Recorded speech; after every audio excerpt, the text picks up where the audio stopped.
Hello, everybody. Welcome to the Buckeye Weekly Podcast. I am Tony Gerdeman, here as always with Tom Orr. Tom, how's it going? Tony, I have not prepared a witty answer for today, so I'm just going to say good, and I'm going to pretend that I care how you're doing. Tony, how you doing, buddy? I'm doing great. Thank you for asking. I'm very upbeat, very chipper, very excited to do the show today. Lots to talk about, lots to speculate upon, and lots of banter to be had. I can't wait. Buckeye Weekly, you're home for banter. At least once a week. Sometimes more. Always more. Sometimes daily, but not always. Buckeye Weekly. Sometimes. Buckeye Weekly, it's a sometimes food. There you go. Right. Yeah. You don't want to have a lot of it. It'll get you sick to your stomach, may produce vomiting. However, if you feel like you got like a sour tummy and you want something to bring it all up, there you go. Buckeye Weekly. It's a lot of taglines. Ipecac in podcast form. That's us. There we go. We've only been doing, 500 episodes of this show. Now we finally figured it out. There you go. Right on the nose there, Tom. So today is our finishing up our recapping discussions of the Tuesday interviews with the Ohio State coaches. Our Tuesday show was discussing everything that Jim Knowles had to say about the Ohio State defense. I recommend it. Go listen to it. It's probably pretty good. And then also on Tuesday, it was Ryan Day and Kevin Wilson Ryan Day, of course, talking about the entire Ohio State football thing, and Kevin Wilson talking about the offense. And also, as we'll get into a little bit, talking about Jim Knowles and the defense. So this is our Ryan Day and Kevin Wilson portion. And the news of the day, Tom, further confirming that 2022 is, in fact, the year of the tight end. Cade Stover is back at tight end, as you all know by now, because, oh man, was this the big news on Tuesday.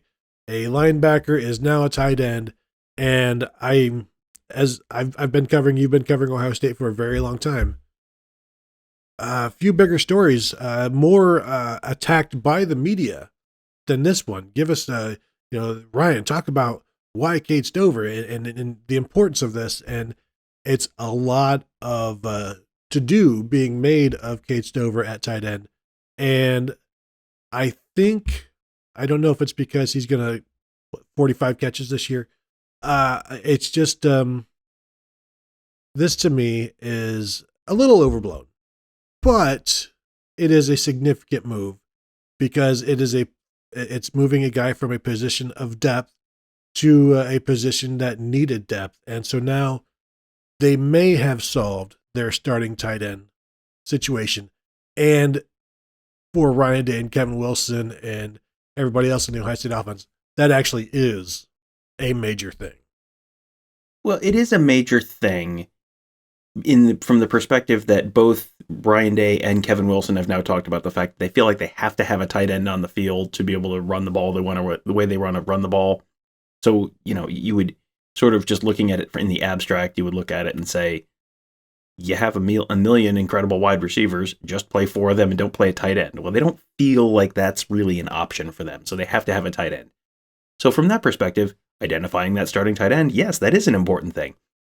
It's also, Cade Stover is kind of he is a compelling character in this, where he's kind of a little bit of a unique guy, and he's the Ohio farm kid, and he's, he is sort of the prototypical Ohio State football player, going back decades. Like that, this is the kind of kid that you would think of as playing Ohio State, and he's a good kid, he's a smart kid, he's fun to talk to, and he's just had this weird journey of a career, just bouncing back and forth between position groups and sides of the ball.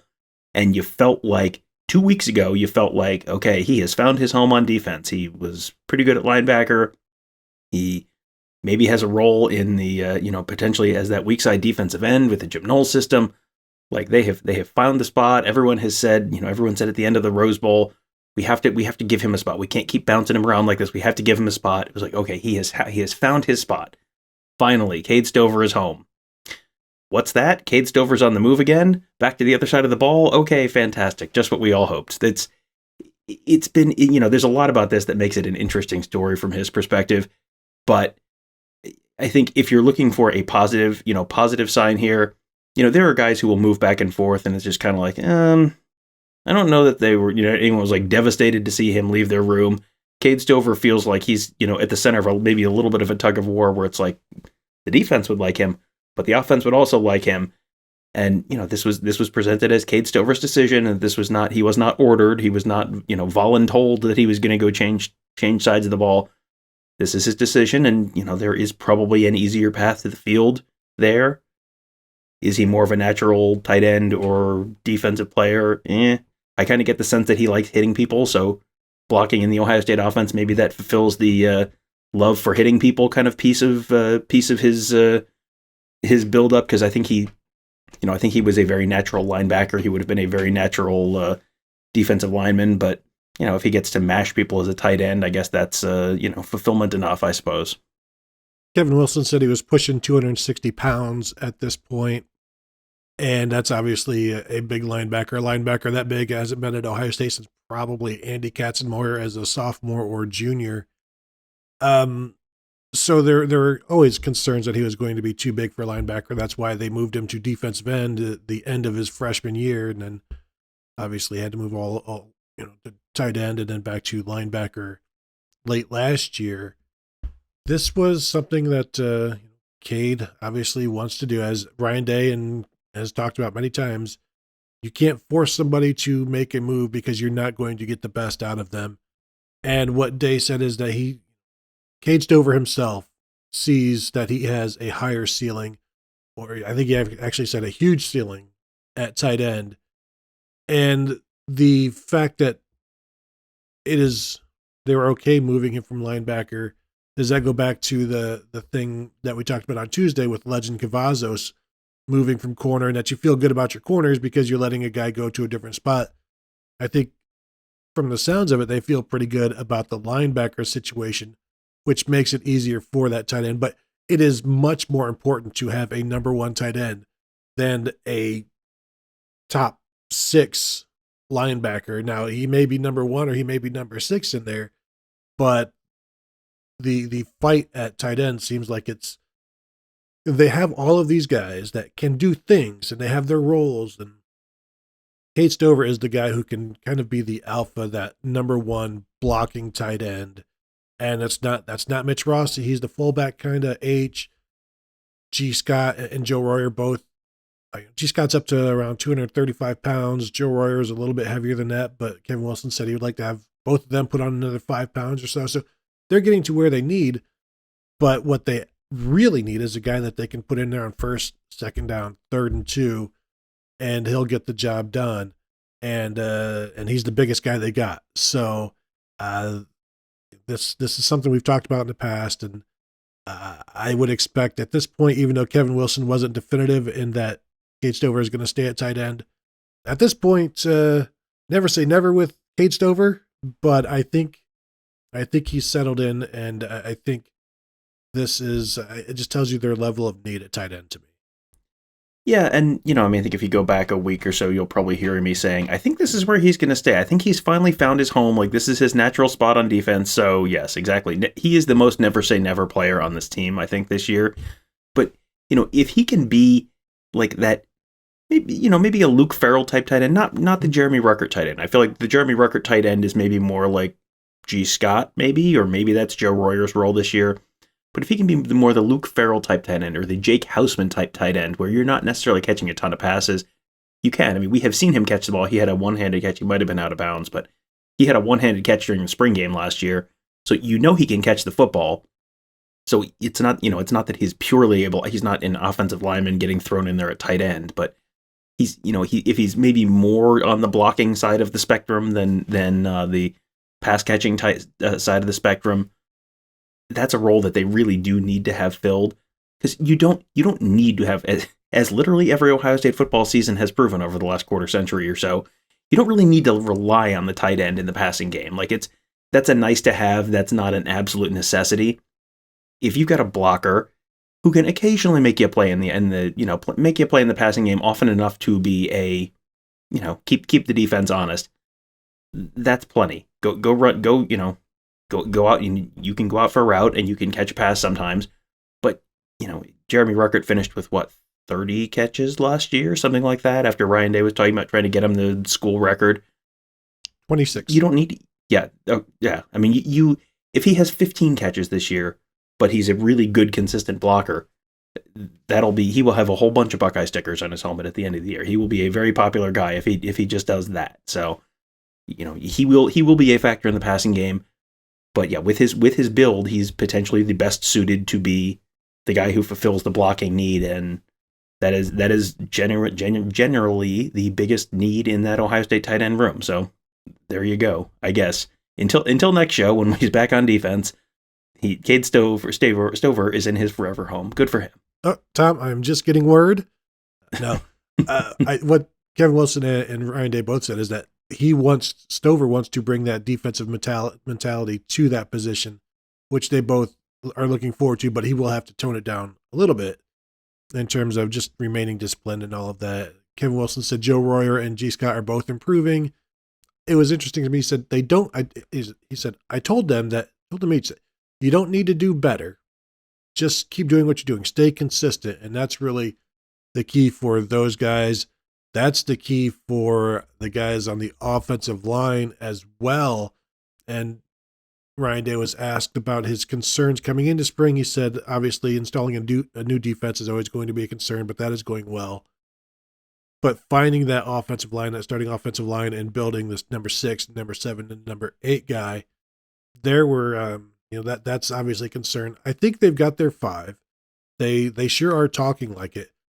But the consistency of DeJuan Jones and Paris Johnson, because as Kevin Wilson said, DeJuan Jones had a year of being on an island. This is going to be Paris Johnson, not necessarily first time, but he had help on the left side and right side last year.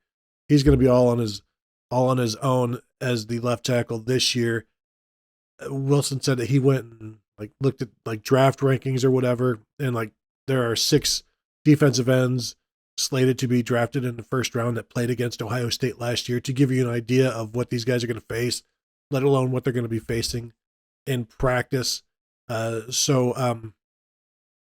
the consistency on the outside, Tom, is, I think, is that the biggest concern on the offensive line at this point?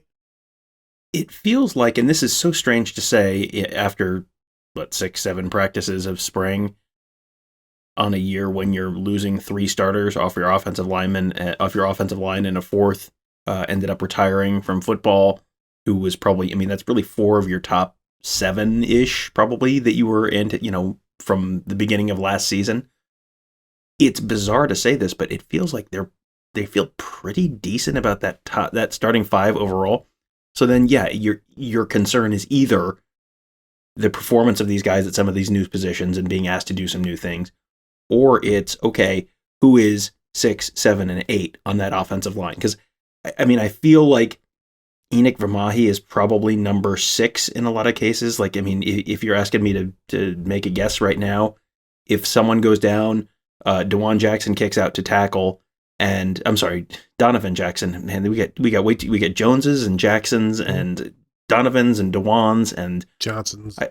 We're gonna have to. It's like Rock Ridge up there. We're gonna have to get a jar, and I'm just gonna put $1 in the jar every time I say the wrong offensive lineman's name. So, we're gonna be rich by the time this season starts. That's gonna be amazing.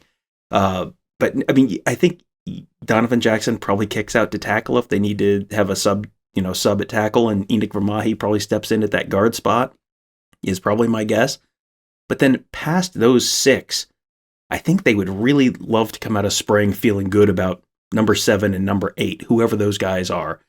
And, Matthew Jones is probably your second guy at center right now, probably. And then, Enoch Vermahi, go play guard for him if that's what's needed. But you really want 7 and 8. And, I think Josh Fryer could have been that guy, but Josh Fryer's kind of been banged up. So when is he going to be healthy, and when can he get, if he's healthy, is he that 7th guy?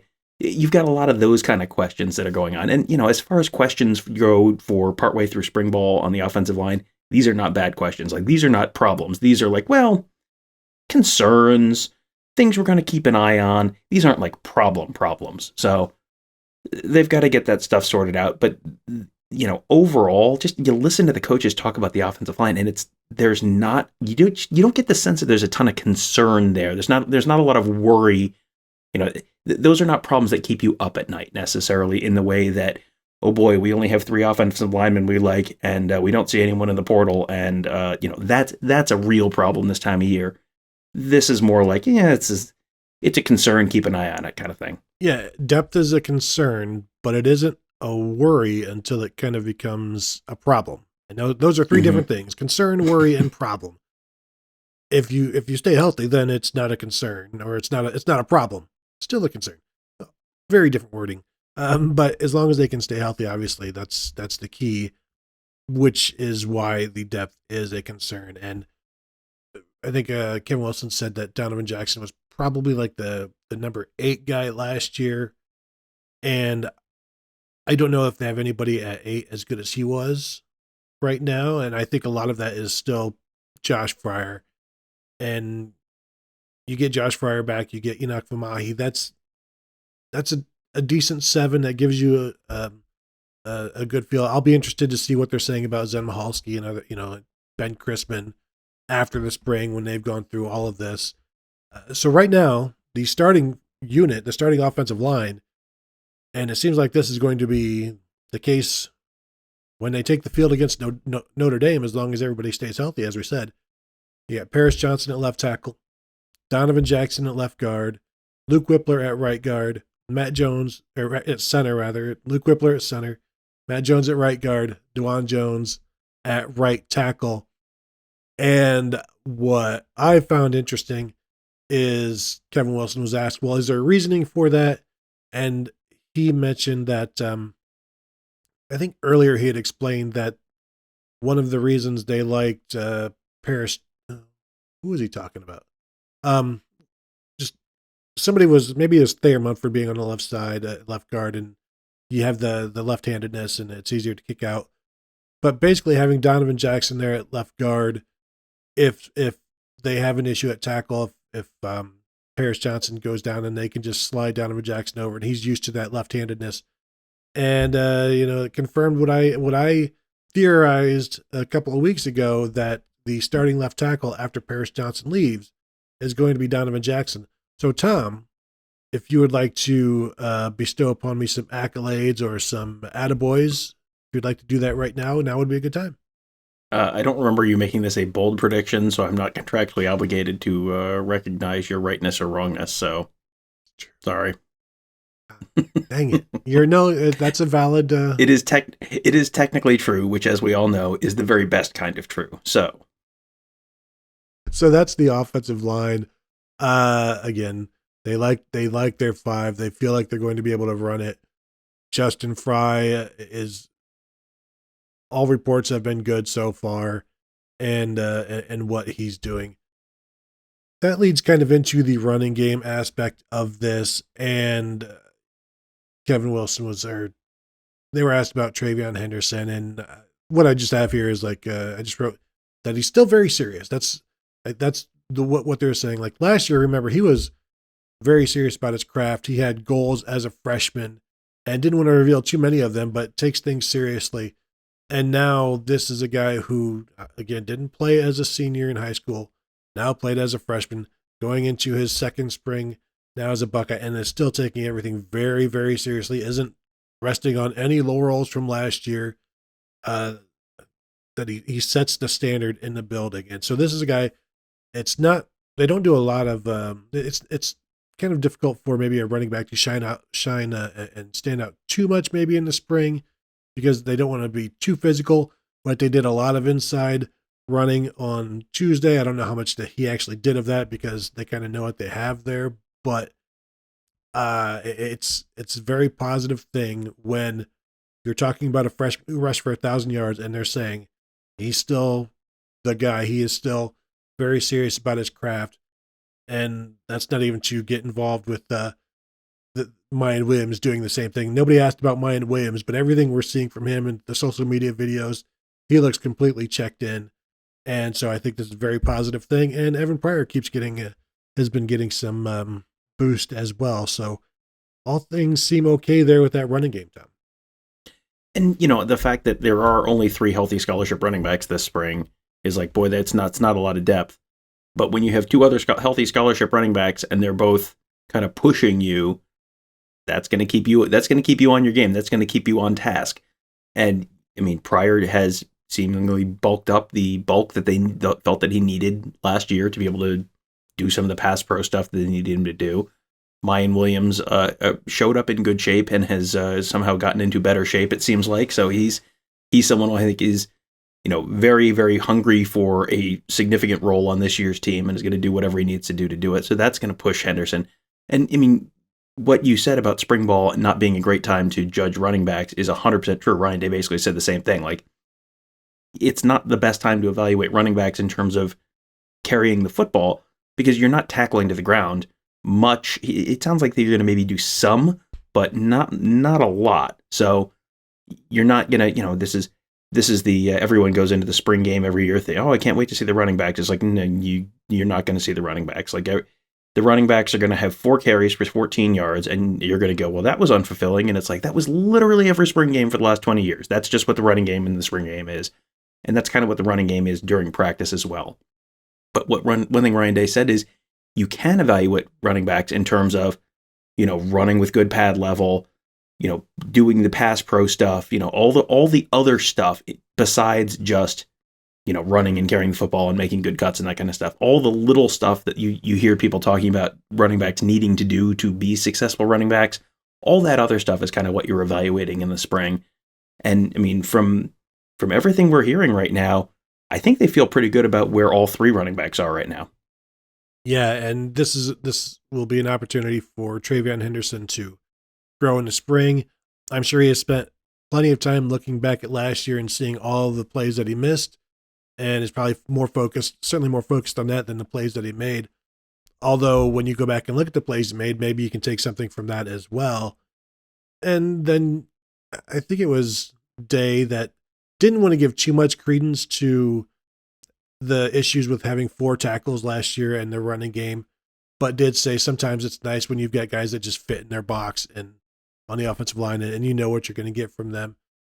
So I wouldn't be surprised if I see some similarities maybe with J.K. Dobbins' sophomore season, where after that he really evaluated what he did wrong, what he did right, and corrected pretty much everything, but then also came back and had an offensive line that was more geared towards running. So I could see something similar happening where TreVeyon Henderson is a much smarter player, much more experienced, and then also maybe has a more run-friendly offensive line that, I'm not saying 2,000 yards, but I'm expecting another like 7-yard per carry season. And I don't think that's crazy because I think the passing game is going to be pretty effective, and a lot like how teams, like Mike Leach teams generally will run for a really high yards per carry number, and it's like, well, why don't you run the ball more? Well, it's the reason you're able to run for so many yards per carry with a very average back and extremely wide offensive line splits is the other team is just defending pass, and they're just defending pass, and so every run is like a trick play. It's not going to be quite to that level for Ohio State, but obviously the offensive line skill is better at Ohio State than it has been on any Mike Leach team ever. And, the offensive line level of play is the offensive skill, the running back level is higher than it has been on any of those Mike Leach teams. So I think you're going to run into a pretty good yards per carry number just because of that. And the other thing that's going to help the yards per carry number is a lot of this is RPO based. I mean, this is not, not everything is an RPO, but they run a decent number of RPOs, and they talked about that this week as well about, they want to be able to run the ball, but when you pull the ball on an RPO and you throw it, they kind of count that as rushing yards anyway. And I mean, what did they average? He talked about what the number was in the Rose Bowl, counting the RPO throws. Yards, was like 30 for 240 or something. Yeah, it was something like 80. It was something like 8 yards per carry if you included those numbers. But the other thing that puts you at an advantage there in terms of yards per carry, just straight up yards per carry, not adjusted for RPO kind of stuff, is if the run's not there, you're throwing the ball. You're not running into stacked boxes. Usually, you're kind of running in advantageous situations. So all of this stuff, you put it all together, and it does seem like you should have a pretty good year for TreVeyon Henderson, even if it's not even if it's not a 2,000 yard season, I'm with you. I'm not expecting a 2,000 yard season because I think they're going to be throwing the ball enough. But if he does have a 2,000 yard season, that would be an exceptionally good sign for what that means for Ohio State. Because if they're able to run the ball that much and that effectively, that is only good news for Ohio State if TreVeyon Henderson has a 1,800 or 2,000 yard season. I think it's much more likely that TreVeyon Henderson and Mayan Williams combine for 2,000 yards. Mm-hmm. Definitely can see that, like a 1,200, 800 type of thing, or somewhere in that area. On Tuesday, we discussed a little bit about how much Jim Knowles likes CJ Stroud and how much of a pain it is to coach against him because he sees everything and diagnoses everything. Kevin Wilson talked about that as well, and that they just have so much confidence in him right now, and he sees so many things, he sees everything, and when you have that kind of confidence in a quarterback, that allows you to be more aggressive as a play caller.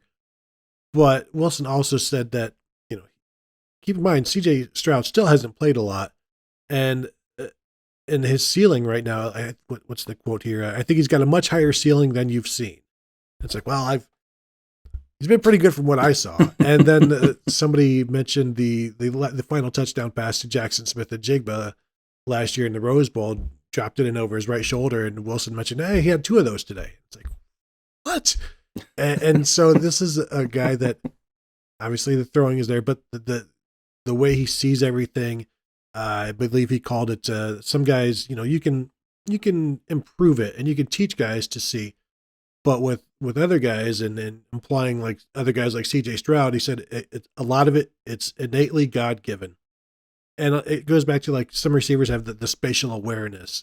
Some basketball players have it where you just got a good feel. Like Garrett Wilson is like spatially aware. Jackson Smith-Njigba probably doesn't need the lights on in his house when he's walking, wherever. Like it can just be complete darkness and he can grab the coffee mug and the coffee pot and all of that. And so this vision that CJ Stroud has allows so much of the what the play callers do to. There really is no limit on what they can ask him to do at this point, and I think that's probably going to mean a handful of touchdowns for CJ Stroud this year. Optimistically, yes. I mean, if you want to, this is spring is the time for optimism, yes. So I will say up to 5 touchdowns. Oh, wow. No more. That is a handful. That's all you can fit in one hand. Sure, unless you're Antonio Alfonseca, that is a handful. So, yes, that is. He is someone who, he doesn't have like the single greatest arm strength you've ever seen. Like, I don't think his arm is as strong as Justin Fields. We never saw them throw. I don't remember seeing them throw back to back, in practice like we did because we didn't get to go to practice in 2020 because you remember 2020. But he is the accuracy. The accuracy he has is creepy sometimes. It's really incredible how accurate he is. But yeah, the spatial awareness and just the vision to see everything. Because Kevin Wilson has watched a little bit of football over the years. He's been he was a player and then has been an assistant coach or a head coach at a very high level for decades now. And he said like he'll be on the field and he won't see what CJ Stroud sees. Like that's not, his brain does not pick it up the way that CJ Stroud's brain picks it up. And it's just, it's like the people who are incredibly good at math, and it's just like, I don't understand how you're doing that. And they just kind of like can't explain it. It's just like, yeah, man, I don't know. It's just, you do the thing. And it's very frustrating if you can't do that. And I'm sure it's very frustrating for defenses to look at CJ Stroud doing the thing that he does and dissecting them. I'm still a little bit salty about that last touchdown to Jackson Smith-Njigba because I was on the far side of the end zone, and I have an incredible picture of Jackson Smith-Njigba looking up over his shoulder, ready to catch the ball, and then the next picture in the sequence is the goalpost, which got directly between me and Jackson Smith-Njigba. So that was pretty annoying. So I'm still a little bit annoyed about that, but it sounds like maybe they'll be able to do that again, and I'll get another chance to not have a goalpost get in the way this year. So that should be fun. It's unfortunate, Tom, and a little bit ironic because when it comes to these shows and our bold predictions, you're very good at moving the goalposts. Okay, that was good. Even though this wasn't a bold prediction show, I have to give you that. I have to give you credit for that one. That was good. You're a jerk, but I have to give you credit for it. Admittedly. One last thing. Kevin Wilson was asked about Jim Knowles and his impressions of Jim Knowles. And it sounds like they really haven't gotten a chance yet. Like there's been no coaches retreat at this point. Not that there's any time for it. And Jim Knowles himself said, yeah, I like, he's from Philly. So he likes being in the city again after being away and being in, I don't know, is Durham considered the city? I don't know. When he was at Duke and then Stillwater, we called it the Plains. But also, like, things don't really change because you just stay in the office and you work on football a lot. So it's like, yeah, now you're in a new city. When he does get out, he likes having the city. But sounds like there's still some team building that has to happen in terms of just because really Kevin Wilson was like, yeah, well, I mean, he seems okay. We haven't really talked. We haven't smoked a cigar yet together or anything like that. But just defensively, they have different packages, but there's always gap sound. It's the offense has to work much. I don't know what to say. I don't know if I need to say much harder than they have in the past to have success against them. Says it's fun, this like chess match, and you have to really bring it, and you have to work on ways to just move the ball. And one of the quotes here on defense regarding the defense, Kim Wilson said, sometimes our threes on defense are running around like ones and ones and a half. And I thought that was interesting. That I like the way it looks. He's presenting a lot of challenges for us. He has a great understanding of what he believes in. And really, that's also what Jim Knowles talked about on Tuesday. You go back and listen to Tuesday's show where he has all of the stuff that he wants to give the players, but you can't give it all at once. And so you can't give it all at once to the offensive coordinator either. And then you dribble it out, and they fight back and forth on the field. And I think obviously it's good for everybody. Tony, I can't believe, I think we made it through 3 interviews on Tuesday with people talking about how going up against such tough competition in the spring makes them so much better. And I don't think I heard the phrase iron sharpens iron once, which move over UMBC over UVA. There's a new biggest upset in college sports history. But yeah, it's basically what it is, right? I mean, you're going against better competition in practice, which means you're being taxed more in practice, which means you have to figure more stuff out, which means you're ultimately going to be better for it. This is my, I will make a youth coaching analogy here, which is youth hockey at the mite level, which is 7-year-olds and 8-year-olds. There is a wide variety of teams at that level, even within like certain skill brackets. They have things broken down by skill level, and even among the teams in your specific skill bracket, there's a wide variety of teams. And when our team played a really lousy team and was able to get away with all sorts of crap that they wouldn't be able to get away with against a normal team and still win 13-2, if you played a good team next, you got killed because your kids were all going, oh, look at this, I can do all the stuff that the coaches told me not to do. What idiots. They get, whoa, hey, that guy's got the puck, he's going the other way. Like, if you play a really good team, then you're kind of challenged. You have to figure it out. You have to, plan A and plan B have been taken away from me. Now I have to figure out plan C. Or I haven't seen this defense before. Okay, how do I beat this specific defense? All that kind of stuff. I mean, that scales to any level of competition you want to talk about. You want to put the Cincinnati Reds in AAA this year. They would probably do fairly well, not great, but fairly well. But you put them back in the majors, and all of a sudden, like, oh, the breaking balls are breaking a little sharper, and the fastballs are coming in a little hotter, and boy, the line drives are coming a little faster, and boy, this isn't working out so well. It's the same principle at pretty much every level. If you're going up against incredible competition in practice, you want that game on Saturday to be the easiest game of the week, the easiest day of the week. And that it seems like that's sort of what it's shaping up to be with Jim Knowles now going up against that Ryan Day and Kevin Wilson and that Ohio State offense. Very similarly, Tom, I went and found my PS3 this week, and the only NCAA football game I have is 2012. And let me tell you, that is not the best Ohio State football team because it's the 2011 team. But also, I played a game. It was on varsity level, and I used to play on Heisman. Of course, I can handle varsity. It wasn't so easy anymore because admittedly, it's been a while, but I did not go back down to junior varsity. I said, no, I'm going to tough this one out. And I beat Penn State 26-20. I'll have you know, Tom. Thank you very much. That was not a great Penn State team either. Oh, no, Robert Bolden, very, very good quarterback until he transferred to LSU and also didn't play at LSU. So, Tom, do not tell me that Penn State was not good that year because they also had Brandon Beecham. Before you play your next game, we have to do an episode of Bolden predictions for the podcast. I don't know if that's going to end well. Tom, speaking of ending well or not ending well, anything else from this, or do you want to stop the show? Yeah, I think speaking of ending, I think we're probably done for the day. So thank you for putting up with our nonsense for yet another episode. I looked, we're at like 618 episodes now, which is incredible. 12 good episodes, but yeah, thank you all for your continued love and support. But hey, we are due for a 13th good episode, and that could happen at any time. It wasn't today. Think about how bad you'll feel if you miss the good episode this year. I mean, you can't. FOMO is the key to our success. Exactly. That will do it then for this episode. I want to thank you all for tuning in. As always, you can catch Tom on the Morning Scoop every day.